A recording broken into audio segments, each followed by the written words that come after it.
My name is Bharat Murtambekar. I am from Bhopal, Madhya Pradesh. My date of birth is 9th May 1997. My father's name is Mr. Ajay Murtambekar and he is a businessman. My mother's name is Dr. Kshama Murtambekar and she is Associate Professor at School of Planning and Architecture, Bhopal. I did my schooling from Delhi Public School, Bhopal. I secured a percentage of 92.4% in my 12 boards. My AIMS rank is 15 and JIPMER rank is 23. And like to play badminton very much. मैंने जब 11th में join किया था तो मेरे dreams बहुत ही mediocre type के थे कि मतलब बस अपने को क्या कहते हैं कोई ना कोई कॉलेज मिल जाए एटलीस्ट वही बहुत है. क्योंकि उसके पहले जब मैंने कोई भी कॉम्पिटिटिव एग्ज़ाम्स दिए थे तो रिज़ल्ट इतना अच्छा नहीं रहा था. 2 बार NTSC दिया था, दोनों बार सेकंड लेवल क्लियर नहीं हो पाया था. और जितने भी जैसे NSO वगैरह दिए थे उसमें भी अच्छा रिज़ल्ट नहीं आया. तो इसीलिए मेरे ड्रीम्स इतने हाई नहीं थे जब मैंने 11th में ज्वाइन किया था कोचिंग इंस्टीट्यूट. मोटिवेटिंग फैक्टर मेरे लिए था कि मैं 11th के पहले प्रोफेशनल बैडमिंटन खेलता था. तो एक प्लेयर था जो मेरे साथ में था, वो हमेशा मेरे से अच्छा खेलता था. और तो मुझे कहते अंदर ही अंदर फ्रस्ट्रेशन बिल्डअप हो गया था कि मतलब मैं सेकंड क्यों हूँ, वाई एम आई सेकंड. तो इसीलिए I was frustrated that why am I second always. ऐसा मेरे में क्या कमी है कि मैं फ़र्स्ट नहीं आ पा रहा हूँ. तो वो एक किलर इंस्टिंक्ट जो था मेरे अंदर लैक कर रहा था पहले, तो वो मैंने अपने आप अंदर डेवलप कर लिया कि यार ऐसे कैसे अपन सेकंड आए, क्यों मतलब वाई नॉट फर्स्ट. सवाल छूट गया तो ऐसे कैसे छूट गया, गलती हो गई तो ऐसे कैसे गलती हो गई. गलती नहीं होनी चाहिए, आगे जब अपन सॉल्व करेंगे. So that's what my initial motivating factor. और जब उस फैक्टर ने काम करना शुरू कर दिया, आगे रिजल्ट्स दिखने लग गए मुझे, तो फिर मुझे समझ में आ गया कि that I am capable of anything, I can do what ever I want. तो देन आई कहते हैं उस डायरेक्शन में मैंने और मेहनत शुरू कर दी कि there is no upper limit. तो फियर ऑफ फेलियर जो था उसको रिमूव करने की कोशिश करी मैंने कि हार गए तो हार गए, उससे फ़र्क नहीं पड़ता, लेकिन एटलीस्ट 100% तो देना है. तो मतलब ऐसे कैसे हार जाएंगे, यदि 100% दिया मैंने अपना तो मैं हार कैसे सकता हूँ. I attitude of success to consistency. No matter what happens, you have to keep on studying and you have to keep on performing, you have to keep on delivering. कोई भी टेस्ट ऐसा नहीं था जिसमें मतलब मैंने हाफ हार्टेडली प्रिपेयर किया हो, जिसमें मैंने सोचा कि चलो कोई बात नहीं, ढील दे देते हैं, आराम से पेपर देते हैं, कोई बात नहीं, कम आ जाएंगे तो भी चलता है. ऐसा there was no situation where this could happen. हर टेस्ट में देना है तो पूरा देना है, लाने तो 720 लेकर आना है. मतलब no marks less than that was acceptable to me. तो कम आते थे तो मतलब बुरा मान के रोने नहीं लगते थे, लेकिन एटलीस्ट ड्रीम हाई करते थे कि मतलब सही होना चाहिए, हर क्वेश्चन जो किया आपने वो सही होना चाहिए और कंटिन्यूसली सही होना चाहिए. Consistency is what matters at the end. Anil Agarwal sir ने ही मुझे मोटिवेट किया था इनिशियली कि तुम कुछ भी कर सकते हो, you can do anything. And यही 2 साल हैं जिसमें तुमको अपना 110% देना है. क्योंकि लाइफ आफ्टर दिस इज़ मतलब you have directed yourself to a particular profession and your मेहनत hence becomes directed. So these are the 2 years where you have to put in everything you have got inside you, so that you can achieve the best possible thing. तो और Anil sir ने बाद में मतलब खाली motivate करके छोड़ नहीं दिया, मतलब he worked behind it.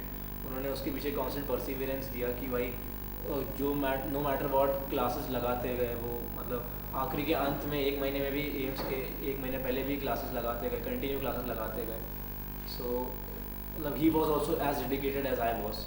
So I would like to give him 100% contribution to my success. जो अभी प्रिपेयर कर रहे हैं मेडिकल स्टूडेंट्स के लिए, उनको मैं ये बोलना चाहूँगा कि you have to have a killer instinct so as to be in the top. Because कोई भी हाई टॉप इंस्टीट्यूशन में there are not many seats, there are only 20 seats और 30 seats, not at the max 40 seats for general, for everybody, for most of the people. So as long as you cannot, as long as you don't have that killer instinct that I have to be at the top no matter what, it's very difficult for you to reach there. And once you have that killer instinct, you work behind that killer instinct. कि मतलब चलो अपन मेहनत करके देखते हैं. And there is not one goal. There are always one main goal, and there are always some side goals or secondary goals. Like जो other national level competitive exams होते हैं, फॉर एग्जाम्पल KVPY किशोर वैज्ञानिक प्रोत्साहन योजना और olympiad चलते हैं, वो आपको बहुत बढ़िया चेक बताते हैं आपका कि भाई where do you stand and how much more do you have to work so as to reach that goal.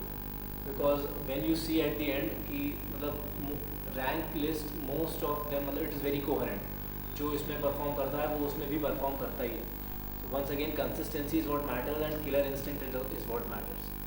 And as long as hours of study is considered, मैं personally 12 to 14 hours पढ़ाई करता था, लेकिन मतलब more hours is always appreciated, but less than that is very harmful for a person's main goal.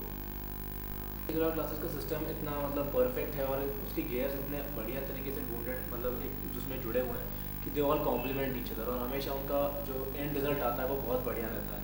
They all complement each other, मतलब किसी भी एक सब्जेक्ट का दूसरे में नहीं है, और हर एक सब्जेक्ट मतलब they try to give their best, कि वो अपने सब्जेक्ट में अपना बेस्ट कैसे दे सकते हैं. That is their motive.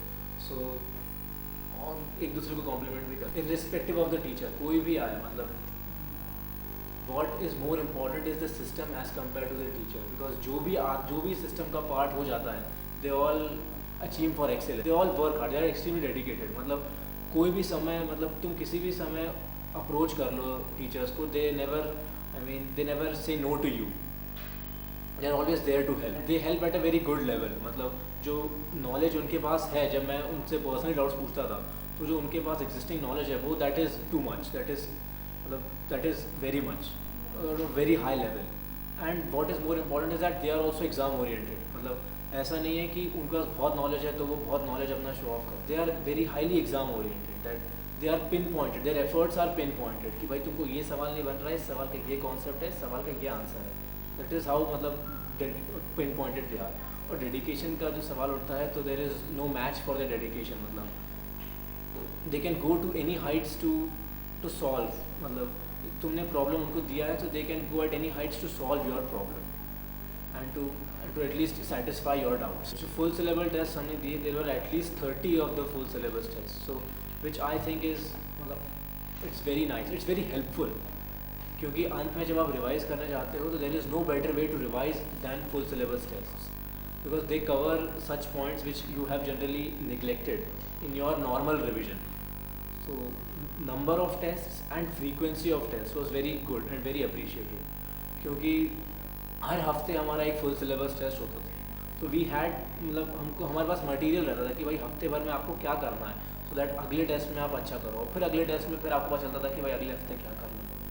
तो frequency of test mattered a lot, और लेवल भी उनका बहुत अच्छा था. And most important was they were up to date, कि मतलब currently what level of physics is being asked in the question papers, the same level of physics was asked in the test series also, and in all the subjects basically the style of asking the questions was very coherent to what is actually being asked in today's world. So that is another plus point of test series at Tripti Agrawal classes. USP of Tripti Agrawal classes is timely completion of syllabus. मतलब 31st August Anil Agarwal sir ने हमको दिया था deadline कि 31st अगस्त तक जो भी हो तुम्हारा सिलेबस कंप्लीट हो जाएगा. So and he was and his entire team was so dedicated कि उन्होंने 31st अगस्त को सिलेबस ख़त्म करके दे ही दिया. कम वॉट में 31st अगस्त को उन्होंने सिलेबस ख़त्म कर दिया. And it was so helpful in all the exams, KVPY के लिए भी और जितने भी ओलंपियाड्स थे उसके लिए बहुत हेल्पफुल था टाइमली कंप्लीशन ऑफ सिलेबस. मतलब इवन जब लोग प्रिपेयर कर रहे थे, जब लोग स्टडी कर रहे थे चैप्टर्स, तब हम उसको रिवाइज कर रहे थे. So we had a upper hand, so to speak, we had a upper hand in preparation. तो वो बहुत हेल्प करता है. Number of revisions that you do is always directly proportional to your success. So जितने जल्दी syllabus आप complete करो उतना ज़्यादा फ़ायदा मिलता है. तो इसीलिए तृतीय क्लासेस का ये बहुत बड़ा प्लस पॉइंट है कि वो सिलेबस बहुत जल्दी ख़त्म कर देते हैं और बहुत अच्छे से ख़त्म करते हैं. ऐसा नहीं कि जल्दी सिलेबस करने के नाम पे बहुत जल्दी निपटा दिया, बोले चलो ये खुद कर लेना, ऐसा कुछ नहीं था. मतलब फिज़िक्स में we had 4 copies filled and each copy was of 400 pages. So extensively cover किया था और जल्दी कवर किया था. तो it is a very appreciable point of तृतीय क्लास. रिलैक्स होने के लिए मैं गाने गाता था. I use to sing in the balcony and I use to sing at the top of my lungs और sometimes I shout anything. Low phase मेरे लिए जनरली ट्रांजिएंट रहता था. जैसे कोई भी एक पर्टिकुलर टेस्ट दे दिया तो मतलब मैं कोई भी टेस्ट सीरीज़ देख के जब घर आता था उसमें कम स्कोर करता था तो उसके लिए इनिशियल 2-3 घंटे मुझे बहुत लो लगता था कि यार ऐसे कैसे हो गया, मेरे से गलती कैसे हो गई। लेकिन उसके बाद it turn into a motivating factor कि यार कोई बात नहीं, गलती हो गई, कोई बात नहीं, उसको अगली बार there is always the next time, you have to better yourself. मतलब मेरे दो व्यू पॉइंट्स थे कि पहला व्यू पॉइंट था कि यार गलती कैसे हो गई, गलती अगली बार नहीं होनी चाहिए। और दूसरा व्यू पॉइंट ये था कि कोई बात नहीं, इस बार गलती हो गई तो अगली बार अपने को ये गलती रिपीट नहीं होनी चाहिए। मैं अपनी सक्सेस के लिए सबसे पहले ऑलमाइटी गॉड को थैंक करना चाहूँगा। उसके बाद मैं अपने पेरेंट्स को थैंक करना चाहूँगा, मेरे फादर मिस्टर अजय बुनतांबेकर और मेरी मदर डॉक्टर क्षमा बुनतांबेकर को। उसके बाद मैं तृप्ति अग्रवाल क्लासेस को थैंक करना चाहूँगा, अनिल अग्रवाल सर, तृप्ति मैम और पूरी फैकल्टी को। उसके बाद मैं अपने स्कूल को, दिल्ली पब्लिक स्कूल भोपाल को बहुत थैंक बोलना चाहूँगा, उन्होंने मुझे काफ़ी सपोर्ट किया।